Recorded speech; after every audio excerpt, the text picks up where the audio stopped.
Aujourd'hui on plonge dans le final épique de Dragon version 2025, le remake en prise de vue réelle, qui a apporté une nouvelle intensité visuelle et une résonance émotionnelle au classique animé. On va décortiquer la fin, la scène post-générique, et ce que ça signifie pour la suite. Du coup le point culminant du film se déroule dans le nid volcanique de la gigantesque mort rouge, une reine dragon massive qui contrôle les autres dragons par la peur. Harold et Croque-Mou ayant développé un lien unique se lancent dans cette tâche intimidante tout seul. La bataille est plus intense et brutale que dans l'animation originale, remplie de feux de cendres et de manœuvres aériennes étourdissantes. Croque-Mou utilise sa vitesse et son souffle plasma pour esquiver, tandis qu'Harold, encore nouveau dans l'art de monter les dragons, lutte pour garder le contrôle. C'est leur confiance mutuelle qui fait pencher la balance. Dans un mouvement désespéré, Harold attire la mort rouge à utiliser son propre souffle de feu contre elle-même, déclenchant une explosion massive. Cependant, l'explosion assomme Harold et le projette dans l'océan. Et quand tout semble perdu, Stoïque plonge et le sauve, marquant une réconciliation entre le père et son fils. Le sauvetage n'est pas seulement physique, c'est une véritable clôture émotionnelle pour leurs relations tendues. Stoïque, qui désapprouvait les idées étranges d'Harold et sa fascination pour les dragons, comprend enfin la force de la compassion en voyant son fils risquer tout pour sauver Burke. Sur le rivage, Stoïque embrasse fièrement Harold, lui disant les mots qui scellent leur nouveau lien « Je suis fier de toi mon fils ». Ce moment cimente un changement culturel majeur pour Burke, passant de la peur et de la violence à l'empathie et à la coopération. Et quand Harold se réveille, il découvre qu'il a perdu son pied gauche dans l'explosion. Un miroir visuel de l'aileron endommagé de Croque-Mou, symbolisant leur connexion inséparable. Gullefort le forgeron lui fabrique une prothèse, tout comme il a aidé Croque-Mou. Ce n'est pas qu'un retour à la mobilité, c'est un symbole de transformation et de résilience. Les habitants de Burke subissent également un changement majeur, les dragons ne sont plus craints, ils sont adoptés.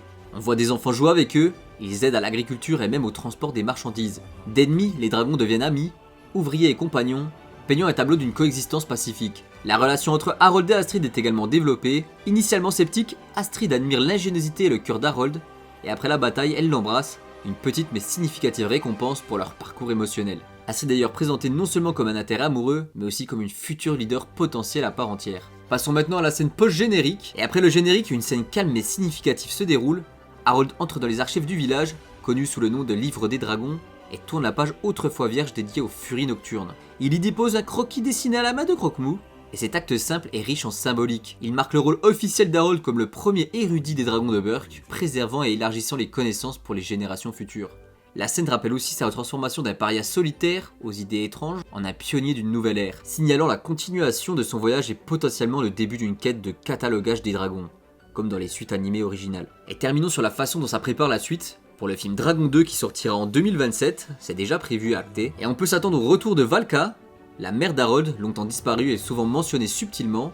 Elle est attendue dans la suite originale, vivant parmi les dragons et partageant une connexion profonde avec eux, ce qui élargira la compréhension. Également un nouveau vilain, Drago Poing Sanglant, bien qu'il ne soit pas encore montré, les fondations sont posées, une carte mystérieuse et des références à des chasseurs de dragons annoncent la présence imminente de Drago, un seigneur de guerre impitoyable qui croit à la conquête des dragons. Et finalement, la suite nous emmènera probablement au-delà de Burke, vers des îles glaciales, des camps de guerre et des sanctuaires de dragons cachés. Des nouvelles races de dragons et des tribus lointaines sont certainement à venir. En résumé, le remake de Dragon en live action réussit à équilibrer la nostalgie et la réinvention. Sa fin offre une récompense émotionnelle profonde, elle ajoute une scène post-générique, ainsi que des subtiles mises en place pour la suite, qui donnent aux fans de quoi attendre avec impatience 2027. N'hésite pas à me dire ce que t'en as pensé dans les commentaires et n'oublie pas de t'abonner.